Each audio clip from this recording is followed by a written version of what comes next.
Parents, have you ever given your child permission to fight back their bullies? My son was born with a condition called pectus excavatum.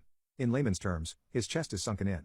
His condition was so bad that he only had 2.5 inches between his sternum and his spine, and his heart and lungs were bruised because of it. In December, he had surgery to correct it, and they put 2 nickel bars in his chest to give it space and train his bones to grow correctly.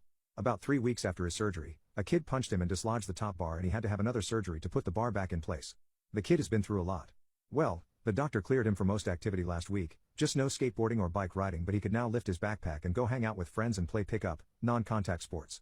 Unbeknownst to me, a kid in his class had been bullying him all semester. And because my son was afraid of getting hit again, he just took it. Well, the evening he was cleared, he came to me and said, "Dad, I'm cleared now. A kid has been bullying me and hitting me for months.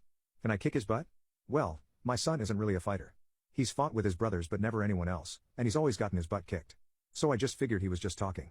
But this is the first I had heard about the bullying, and I was concerned. I could tell he was distressed about the situation, so I told him to knock the effer out. He just nodded and went to his room. Now, his older brother is as tough sob. He had a traumatic brain injury 2 years ago, and he missed a year of school, so he's in the same grade and coincidentally takes the same class. I talked to him about it and told him to handle it but don't get in trouble. He told me that the kid walks in every day and punches my son in the head.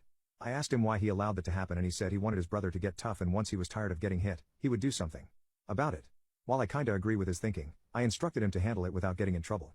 The next morning, I took them both to school, then drove back home to get my younger daughter, who goes to a different school that starts later.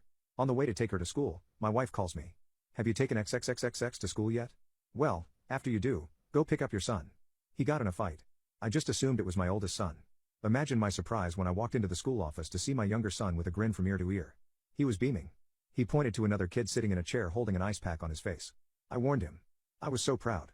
He had walked into class, sat down, and the kid popped him in the head like always. My older son got up to intervene, and before he could, my son decked the kid with one punch. He said the kid was bawling on the floor and that it was the best day of his life. He got suspended for 3 days.